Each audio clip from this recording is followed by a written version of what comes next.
Avengers டூம்ஸ்டேல நம்ம தலைவன் Robert தான் டாக்டர் டூமா நடிக்கிறாங்கிறது எல்லாத்துக்குமே தெரியும்.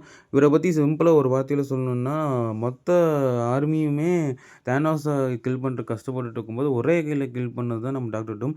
இவர ஸ்டாப் பண்ற சக்தி யாருக்கு இருக்குன்னு பார்த்தீங்கன்னா, நம்பர் 4ல டாக்டர் ஸ்ட்ரேஞ்ச் இருக்கு. இவருக்கு வந்து அந்த டார்க் ஹோல்டு புக் எடுத்து இவர் படிக்க ஆரம்பிச்சுட்டாருன்னா, இவர நிப்பாட்டவே முடியாது.